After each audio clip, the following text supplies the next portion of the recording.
So addiction is a chronic organic disease of the brain. It particularly attacks a section of the brain, kind of hidden down here, called the midbrain, which is really quite interesting. It's fascinating, actually. As animals develop from a lower form to a higher form, like earthworms just have a rudimentary cord or notochord or nerve cord running through their bodies, this develops in higher animals into this automatic pilot that is the control center that runs our body. So up here, our control center controls heart rate, respiration rate, filtration rates in the kidneys, the diameter of blood vessels.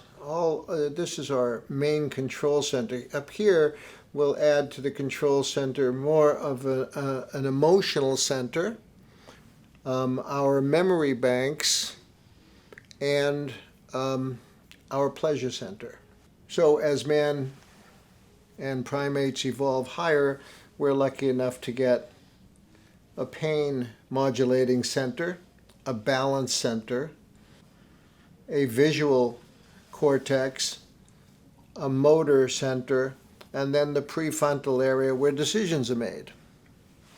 Take all of that top stuff off and just go to this little part we call a lizard brain, because reptiles only have that much of a brain. They don't have this, they're not writing books, they're not learning to play the piano, but they certainly know what they want. And you get between them and the fly and their zapping tongue, you're going to hear about it. That's what a lizard brain's all about. And many alcoholics and addicts behave like lizards with no consequence, throw the kids in the back seat, drive to the liquor store drunk, because I need what I need and I need it now. That's what this brain tells us in addiction. All the good sense that is modulated by our thought process, the spiritual essence, what we learned in Sunday school, right from wrong, what I shouldn't do and shouldn't do, goes out the window when this brain wants its drugs or alcohol. And so we behave like lower animals. You get in the way of me and acquiring my drug of choice, there's going to be a problem. So this brain has priorities, survival priorities: food, air, water, sex, to reproduce the species is all contained here. We don't need the intellectual part of our brain and these big governing centers to get what we need to survive. When we are hijacked by this disease, those priorities change. So heroin, OxyContin, fentanyl, alcohol become much more important than food, than sex, than water, or even air. So if I say to a heroin addict, if you take that heroin right now, you're going to die.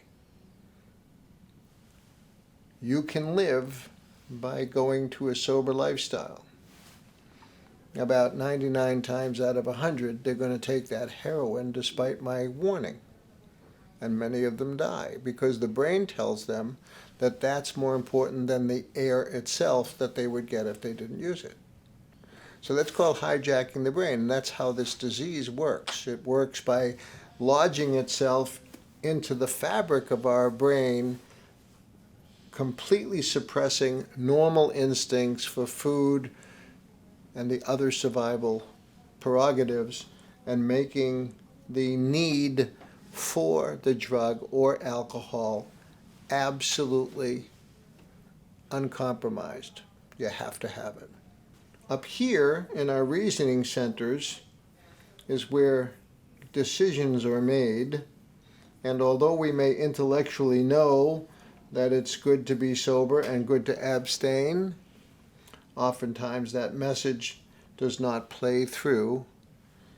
And so we put people in environments where it's easier for that process to take place, in a recovery environment, with other people that they can relate to, where they're safe from the major consequences of addiction, biological or physical consequences, psychological consequences, anxiety, depression, PTSD, social consequences, ruined relationships, estranged children, separated, broken marriages. And the real important one that I pay a lot of attention to are the spiritual consequences. Because addiction, basically, from my perspective, is treated as a spiritual disease. There's a reason why people use in absolute isolation. They use in isolation because they're ashamed. They know that they can't drink a drug like other people, that they're broken, yet they're captured by a disease that fundamentally addicts us to the feeling that we love, which is the feeling of getting high, the feeling of intoxication, the feeling of inebriation. Take that one step further and look how deadly the disease actually is, because what it's addicting us to is the feeling we get when brain cells die. When brain cells die, they don't hurt. They make us talk like this. When brain cells die, they make us unsteady on our feet. When brain cells really die, they put us in a state of unconsciousness or suppress our respiration. And hence, the subsequent death that is inevitable with untreated addiction. Chronic organic disease of the brain that relapses and remits.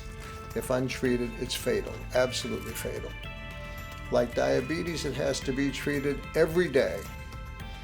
If you're a diabetic and you're diagnosed and you're given that insulin, you don't ask the question, when can I get off this stuff?